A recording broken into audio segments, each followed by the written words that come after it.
जो पढ़ाई आज दर्द दे रही है मेरे प्यारे भाई, आज आपको, अगर आप इस दर्द को आसानी से सह लेते हैं ना, तो यही दर्द कल आपकी सबसे बड़ी ताकत बनेगी। ये मेरा वादा है आपसे, ठीक है। तो क्योंकि पाने के लिए कुछ खोना पड़ता है, ठीक है। तो भाई साहब, इन्हीं शब्दों को लेकर कैप्सूल सीरीज में मैं राहुल सर आप सभी साथियों का बहुत बहुत स्वागत करता हूं। तो मेरे प्यारे भाई, आज का जो वीडियो है वो धमाल करने वाला है, क्योंकि आज की वीडियो में हम पूरी केमिस्ट्री की बुक के अंतर, जो इंपॉर्टेंट, सभी नहीं, जो आपके 2024 एग्जाम के लिए मोस्ट इंपॉर्टेंट हैं, उन अंतर को आज डिस्कस करेंगे। और आज के बाद एक भी अंतर ऐसा नहीं होगा जो आपको अलग से पढ़ना पड़ेगा। और मैं ऐसा नहीं कि मैं बहुत सारे अंतर आपको पढ़ा रहा हूं, मैं आपको बोरिंग कर रहा हूं, नहीं भाई, जो इंपॉर्टेंट है बिल्कुल मैं पूरी बुक का निचोड़ लेके आया हूं अंतर में। तो इन निचोड़ को, इन अंतर को, बस इतने अंतर आपने कर लिए तो काम तमाम। कोई भी एग्जाम हो, इन अंतर से एग्जाम में अंतर बाहर नहीं आएगा, मेरा ये वादा है आपसे, ठीक है। तो आओ दोस्तों, बातें नहीं करना है, पढ़ाई करना है। तो वीडियो को स्टार्ट करते हैं। अभी तक आपने लाइक नहीं किया, सब्सक्राइब नहीं किया, तो भाई लाइक और सब्सक्राइब करो, अपने फ्रेंड सर्कल में शेयर करो। चलो प्यारे भाई, ये जो आपके अंतर हैं ये उसी आधार पर है, उसी बेस पर है जिस हिसाब से आपके एग्जाम में,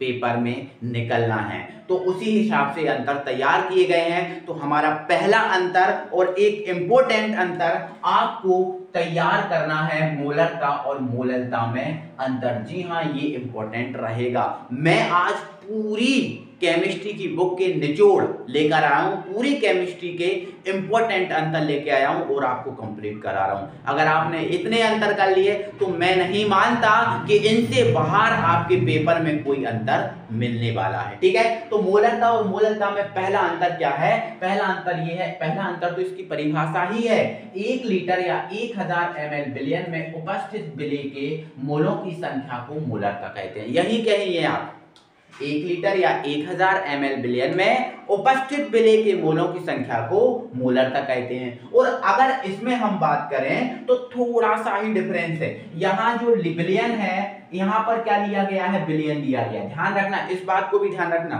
जो मोलरता है उसमें विलयन लिया जाता है, पूरा नहीं लिखा बट विलयन लिया जाता है। और विलयन कितने का होता है? 1 लीटर या 1000 ml का होता है। बट जो मोलरता होती है उसमें विलायक लिया जाता है, विलयन नहीं लिया जाता, इसमें विलायक लिया जाता है। और ये जो विलायक होता है ना प्यारे भाई, वो 1 किलो या 1000 ग्राम का होता है, ठीक है। तो बेसिक डिफरेंस आपको ये पहचानना है। तो 1 किलो या 1000 ग्राम विलायक में उपस्थित विलेय के मोलों की संख्या को, विलेय के मोलों की संख्या को मोलरता कहते हैं। क्या कहते हैं बेटे प्यारा भाई? मोलरता कहते हैं। तो पहला हमारा खत्म।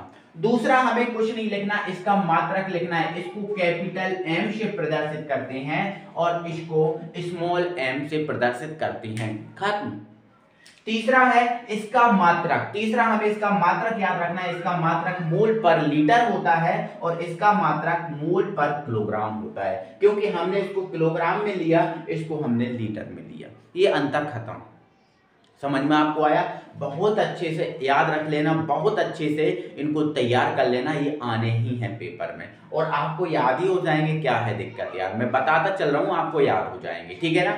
तो इसका क्या है? 1 लीटर या 1000 ml विलयन में उपस्थित विलेय की मोलों की संख्या को मोलरता कहते हैं। इसमें 1 किलो या 1000 ग्राम विलायक आ जाएगा, पूरी कहानी सेम हो जाएगी। इसको कैपिटल M, इसको स्मॉल m। इसका मात्रक मोल पर लीटर, इसका मात्रक मोल पर किलोग्राम। बस खत्म। आ जाओ। नेक्स्ट इंपॉर्टेंट हमारा अंतर है धनात्मक अनादर्श विलयन और ऋणात्मक अनादर्श विलयन में अंतर। धनात्मक अनादर्श में पहला पॉइंट क्या है? देखो, आपको पता है कि धनात्मक अनादर्श और ऋणात्मक अनादर्श जो है अनादर्श विलयन के टाइप है। अनादर्श विलयन 2 टाइप का होता है, एक धनात्मक और एक ऋणात्मक। धनात्मक कब बना? जब विलयन में क्या होती है? एंथैल्पी और आयतन में क्या होती है? वृद्धि होती है। और ऋणात्मक कब बना? जब एंथैल्पी और आयतन में क्या होती है मेरे प्यारे भाई? कमी होती है। तो तब ये बना। तो इसकी परिभाषा में पहला हमारा पॉइंट यही आ जाता है, इसके बनने में एंथैल्पी, क्या मेरे भाई? ये एंथैल्पी और आयतन में वृद्धि होती है। और यहां क्या लिख दोगे? कमी होती है। पहला अंतर खत्म। बहुत इजी लेके आया हूं मैं आपको। इतना इजी आपको कहीं नहीं मिलेगा, बहुत इजी लेके आया हूं, आपको यहीं के यहीं याद हो जाएंगे। एक बार आप कोशिश तो कीजिए भाई, कोशिश आपको करनी पड़ेगी, ठीक है ना। चलो, इसमें एंथैल्पी और आयतन में कमी होती है, इसमें वृद्धि, इसमें कमी होती है।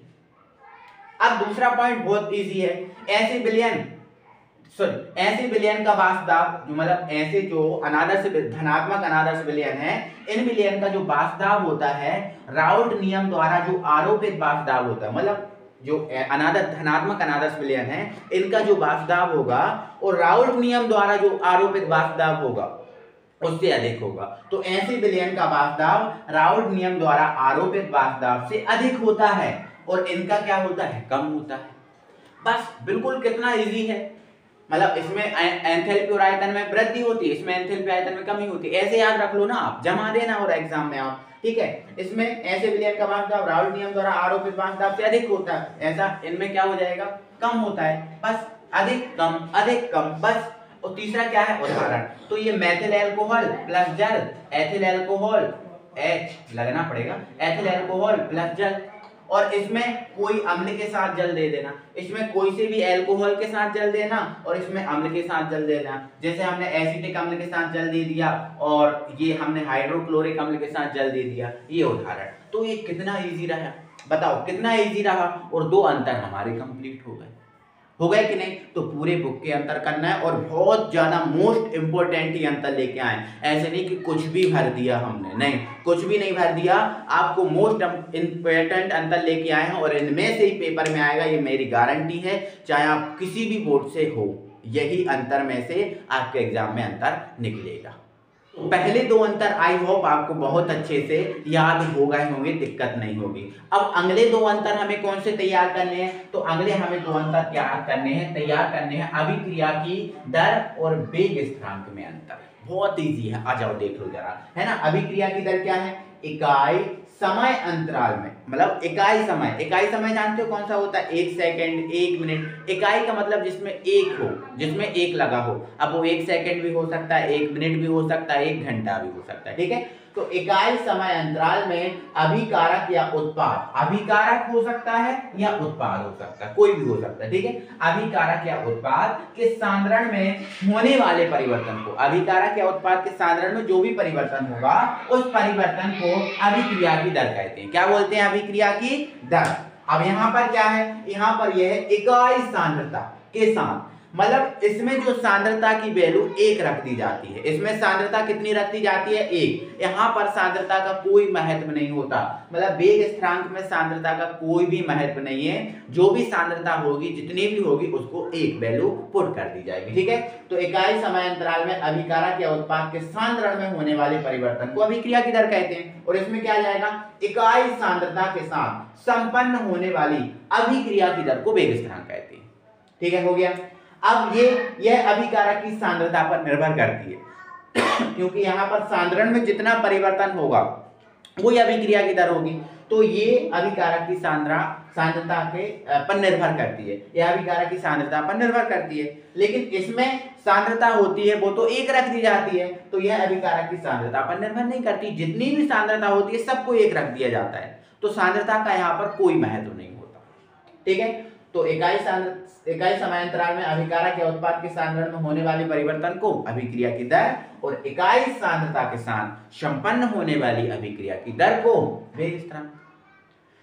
यह अभिकारक की सांद्रता पर निर्भर करती है और ये नहीं करती क्योंकि ये व्यंजन रख दिया जाता है। अगला पॉइंट, इसे dx/dt से व्यक्त करते हैं, ये लिखा है dx/dt से व्यक्त करते हैं और इसे k से व्यक्त करते हैं। बस अंतर खत्म, इतने ही अंतर, जितना मैं बता रहा हूं इतने ही आपको कंप्लीट करना है, इससे बाहर आपको नहीं कंप्लीट करना, ठीक है। बस मेरे साथ जुड़े रहो, मैंने आपसे वादा किया है कि मैं आपको 90+ बनवा के दूंगा, ठीक है। तो बिल्कुल दूंगा, मैं आपके लिए उसी हिसाब से तैयारी कर रहा हूँ, उसी हिसाब के आपके साथ प्रिपरेशन कर रहा हूँ, ठीक है। तो आपका भी हक बनता है कि आप भी कंटिन्यू पढ़ाई करें, ठीक है। चलो ये कंप्लीट हो गया, आ जाओ अगला है और एक इंपॉर्टेंट है आणविकता और अभिक्रिया की कोटि में अंतर। आणविकता हमने देखा ना, आणविकता क्या होती है। आणविकता किसी रासायनिक अभिक्रिया में जितने अणु परमाणु या आयन भाग ले रहे होते हैं वो आणविकता होती है, ठीक है। जैसे मान के चलो कोई अभिक्रिया A B है ना, और यहाँ से उत्पाद बन रहा है C और D। तो ये अभिकारक, एरो के इस तरफ कौन होता है, अभिकारक होता है, तो ये बेटा क्या होता है, अभिकारक। क्या होता है, अभिकारक। और एरो के इस तरफ कौन होता है, उत्पाद, तो ये क्या होता है, उत्पाद। तो आणविकता में जितने अणु भाग ले रहे होते हैं वो आणविकता होती है, तो इसमें 2 अणु भाग ले रहे हैं तो 2 आणविकता है। लेकिन क्या कोटि होगी, नहीं, कोटि नहीं होगी।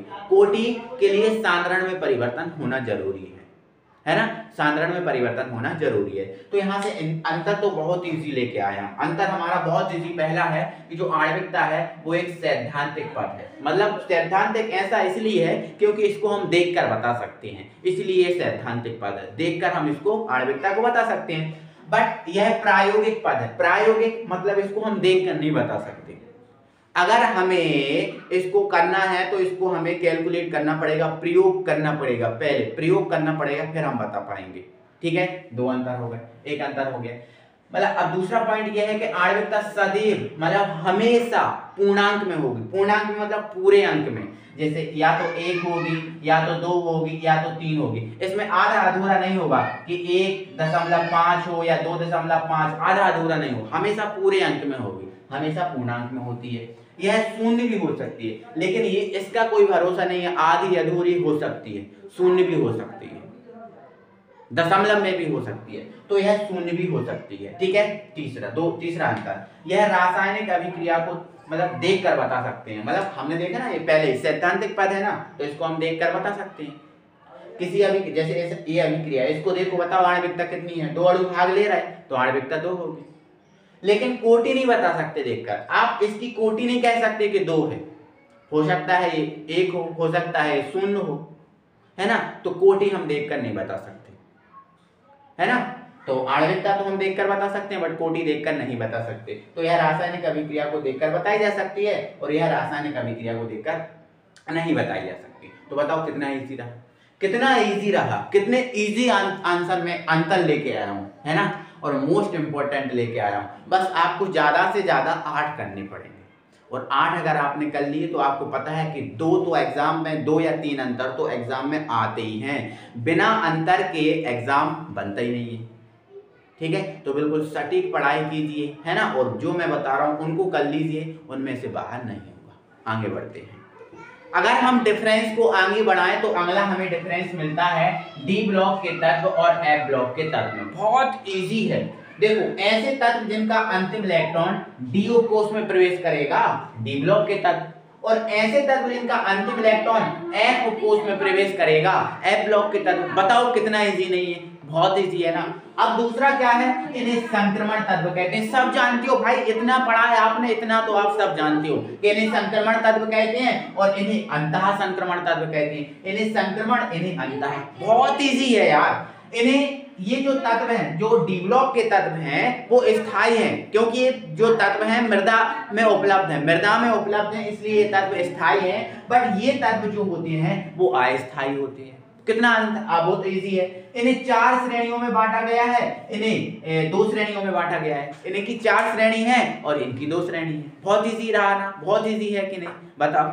ठीक है, चलो आगे बढ़ते हैं ना भाई। इजी रहा ना मेरे भाई, बहुत इजी है ना, कोई दिक्कत नहीं है, बहुत इजी लेके आया हूं। ठीक है, तो ऐसे तत्व जिनका अंतिम इलेक्ट्रॉन डी कोष में प्रवेश करता है, डी ब्लॉक के तत्व एफ में प्रवेश करेगा, एफ ब्लॉक के तत्व। इन्हें संक्रमण तत्व कहते हैं, इन्हें अंतः संक्रमण तत्व कहते हैं। ये स्थायी हैं और ये अस्थायी हैं। इन्हें 4 श्रेणियों में बांटा गया है, इन्हें 2 श्रेणियों में बांटा गया, खत्म। अब बात यह है कि सर इनकी 4 श्रेणियां हैं कौन कौन सी। देखो मैं आपको बता दे रहा हूं। 4 श्रेणियां बेटा इसकी ये है। पहली श्रेणी 3D है, दूसरी श्रेणी 4D है, तीसरी श्रेणी जो है ना 5D है, ठीक है, और 6D है। ये 4 श्रेणियां हैं और इसकी 2 श्रेणियां हैं। कौन कौन सी, एक होती है 4F और एक होती है 5F। इसकी 2 श्रेणियां हैं, इसकी 4 है और इसकी कितनी है, 2 है। आपको कंप्लीट हो गया, समझ में आ गया। ठीक है, आ जाओ। लैंथेनाइड और एक्टिनाइड तत्व में अंतर। लैंथेनाइड तत्व और एक्टिनाइड तत्व बहुत ही आसान है। देखो ये लैंथेनाइड है और यहाँ लिखा है लैंथेनम। लैंथेनम मतलब La।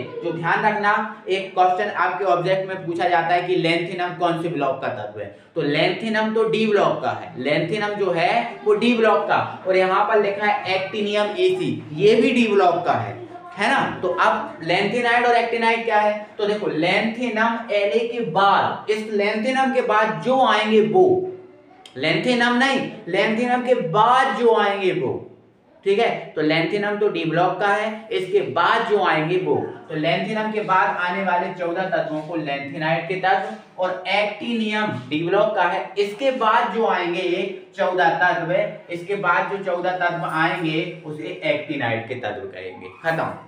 इनका अंतिम इलेक्ट्रॉन 4f में, देखो मैंने आपको बताया ये जो है ना दोनों f ब्लॉक के तत्व हैं और इसकी दो ही श्रेणियां हैं, एक 4f और एक 5f। तो लेंथेनाइट का जो अंतिम इलेक्ट्रॉन है वो 4f में जाता है और एक्टिनाइट का जो अंतिम इलेक्ट्रॉन है वो 5f में जाता है। खत्म। अब तीसरा अंतर है, इनमें संकुल बनाने की प्रवृत्ति कम होती है। क्या होती है? कम, लेकिन इनमें संकुल बनाने की प्रवृत्ति अधिक होती है। खत्म। अगला और एक इंपॉर्टेंट जो भी आपको ऑब्जेक्ट बना सकता है, इसमें केवल प्रोमीथियम, क्या बेटा? प्रोमीथियम, प्रोमीथियम मतलब Pr, प्रोमीथियम मतलब Pr, इसमें केवल प्रोमीथियम जो है वो के अलावा, प्रोमीथियम के अलावा सब तत्व नॉन रेडियो एक्टिव है। मतलब केवल जो प्रोमीथियम है वो रेडियो एक्टिव है, प्रोमीथियम केवल रेडियो एक्टिव है, और इसके अलावा जितने भी लेंथेनाइट के तत्व हैं वो क्या है? Non radio active.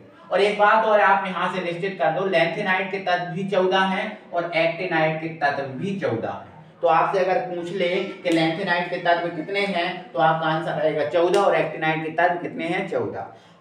और आपसे पूछ ले कभी डी ब्लॉक के तत्व कितने हैं, तो देखो 4 श्रेणियां हैं और प्रत्येक श्रेणी में 10 तत्व रखे हैं। प्रत्येक श्रेणी में कितने तत्व रखे हैं? 10। तो 10, 20, 30, 40, ठीक है। तो डी ब्लॉक के तत्व कितने हैं? 40 हैं। कितनी श्रेणियों में रखे? 4। एफ ब्लॉक के तत्व कितने हैं? एक में 14 है तो 2 में 28, लेंथेनाइट में 14, एक्टिनाइट में 14, ठीक है। टोटल कितने हैं? 28 है। ध्यान रखना, इसमें प्रोमीथियम केवल नॉन रेडियो एक्टिव है, सॉरी प्रोमीथियम के अलावा नॉन रेडियो एक्टिव है, मतलब प्रोमीथियम रेडियो एक्टिव है, और एक्टिनाइट तत्व में सारे के सारे जितने भी तत्व है वो सभी तत्व क्या हैं? वो रेडियो एक्टिव है। तो ये अंतर भी अपना खत्म होता है। तो हमारे टोटल कुछ कितने अंतर हो गए? 6 अंतर हो गए। और अब हम आगे बढ़ते हैं अगले अंतरों पे, 2 या 3 और हैं हमारे पास।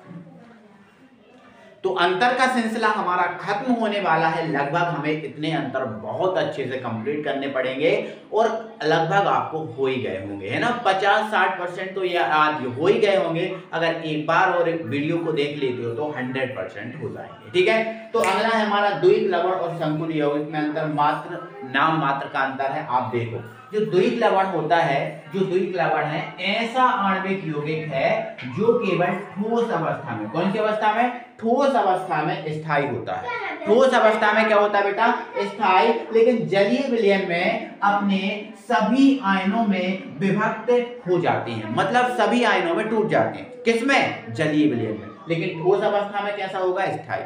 तो ये आणविक यौगिक केवल ठोस अवस्था में स्थायी होते हैं और जलीय विलयन में अपने सभी आयनों में टूट जाएंगे।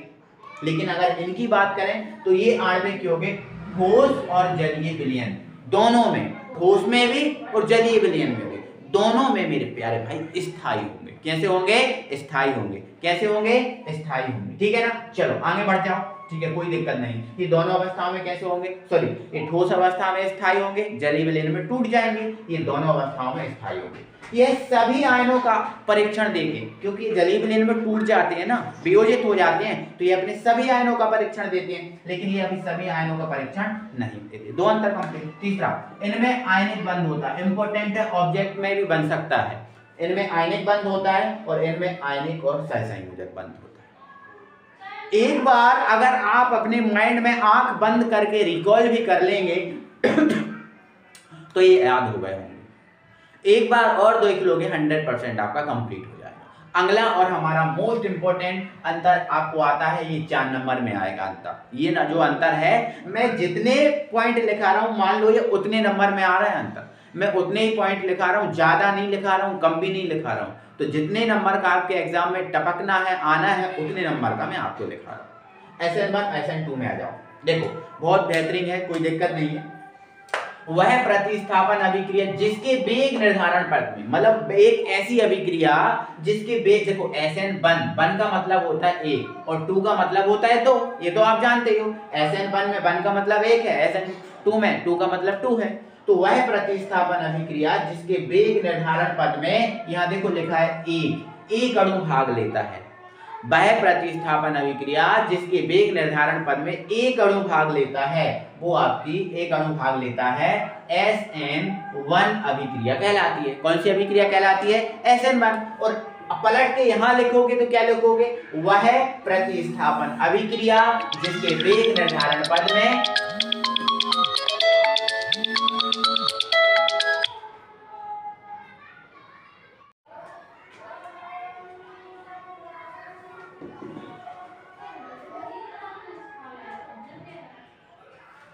वह प्रतिस्थापन अभिक्रिया जिसके वेग निर्धारण पद में दो अणु, यहां पर लिखा है एक, यहां पर कितने अणु भाग लेंगे? दो। तो यहां पर आपको क्या लिखना पड़ेगा? दो, है ना? क्या लिखना पड़ेगा? दो अणु भाग लेते हैं, दो अणु भाग लेते हैं, SN2 कहलाएगा। बिल्कुल सेम, इसमें एक की जगह बस दो कर देना, खत्म। अब दूसरा है, यह तीव्र वेग से संपन्न होती है। कितने, कौन से वेग से? तीव्र। तो इसमें लिख देना ये मंद वेग से संपन्न होती है, खत्म, कोई दिक्कत नहीं है। दूसरा, यह दो पदों में पूर्ण होती है, इसमें लिख देना यह एक पद में पूर्ण होती है, पूरा अंतर लिख देना, खत्म। इजी है ना भाई? ठीक है। यह सबसे अधिक तृतीय एल्किल हैलाइड देता है। कौन सा एल्किल हैलाइड देता है? तृतीय एल्किल हैलाइड। और ये सबसे अधिक, इसमें लिख देना प्राथमिक एल्किल हैलाइड देता, प्राथमिक एल्किल हैलाइड, प्राथमिक एल्किल हैलाइड देता है। समझ गए? तो ये सबसे अधिक तृतीय एल्किल हैलाइड देता है और ये सबसे अधिक प्राथमिक एल्किल हैलाइड देता है, खत्म। अंतर क्या है? वह प्रतिस्थापन अभिक्रिया जिसके वेग निर्धारण पद में एक अणु भाग लेगा SN1, जिसमें दो अणु भाग लेंगे SN2। यह तीव्र वेग से, यह मंद वेग से, ये दो पदों में, ये एक पद में पूर्ण होती है। ये सबसे अधिक तृतीय एल्किल हैलाइड, ये सबसे अधिक प्राथमिक एल्किल हैलाइड। तो बताओ कितना इजी है यार, बताओ कितना इजी है। तो मेरे भाई इसके बाद मेरे दो अंतर और बन रहे हैं इंपॉर्टेंट, उनको भी खत्म कर लेते हैं, झंझट खत्म अंतर से।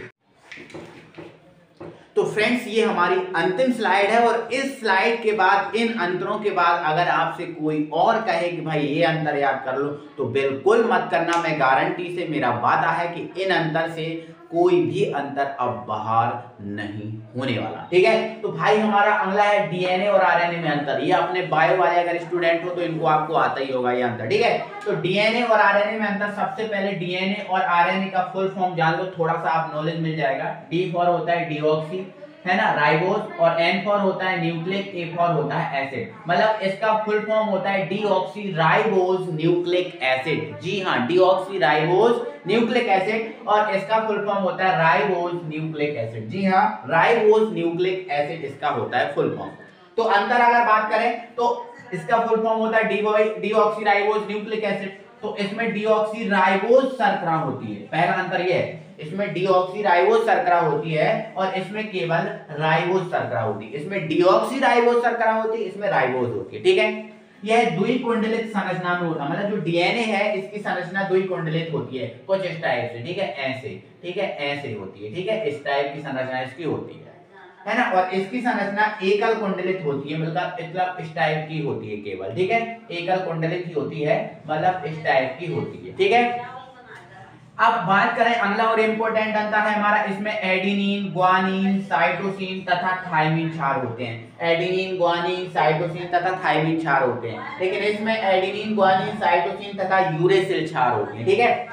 यह आनुवांशिक गुणों को एक पीढ़ी से कहां तक ले जाता है? दूसरी पीढ़ी तक। लेकिन ये ऐसा कुछ नहीं करता, ये केवल प्रोटीन का संश्लेषण करता है। केवल क्या करता है? प्रोटीन का संश्लेषण करता है। तो आपको ये सबका दिमाग में छप गए होंगे, कोई दिक्कत नहीं है। डीऑक्सी राइबोज शर्करा होती है, इसमें राइबोज शर्करा होती है, द्विकुंडलित, ये एकल कुंडलित। एडेनिन, ग्वानिन, साइटोसिन तथा थायमिन क्षार, इसमें एडेनिन, ग्वानिन, साइटोसिन तथा यूरेसिल क्षार होते हैं। ये आनुवांशिक गुणों को एक पीढ़ी से दूसरी पीढ़ी तक ले जाता है और ये केवल प्रोटीन का संश्लेषण करता है। आई होप आप समझ गए होंगे। एक और अंतर, और ये हमारी बुक का, केमिस्ट्री की बुक का अंतिम अंतर आपको तैयार करना है, ठीक है। क्या है? रेशेदार, रेशा मतलब धागे के समान, इनको हम रेशेदार को फाइबर प्रोटीन भी बोलते हैं। ये गोलाकार, इसको ग्लोब्यूलर प्रोटीन भी बोलते हैं, ठीक है। चलो, ये धागे के समान लंबे होते हैं, ये गोलाकार तथा शाखित होती है, मतलब ये लंबे धागे के समान होती है, गोलाकार होती है। ये जल में आविले होते हैं, मतलब रेशेदार प्रोटीन जल में नहीं घुलते, जल में आविले होती हैं, लेकिन ये जल में विलय होते हैं, ये जल में घुल जाते हैं। एग्जाम्पल इसका केराटिन है। केराटिन में कौन आता है? नाखून, बाल, हड्डियां, त्वचा, पंख, है ना, ऊन, ये केराटिन में आता है, ठीक है। और इसका उदाहरण जो है ना गोलाकार का है वो है हीमोग्लोबिन। तो ये अंतर की सीरीज है, बस इन 10 अंतर, 8 से या 10 अंतर होंगे, इन अंतर से आपको एक भी अंतर बढ़कर नहीं करना।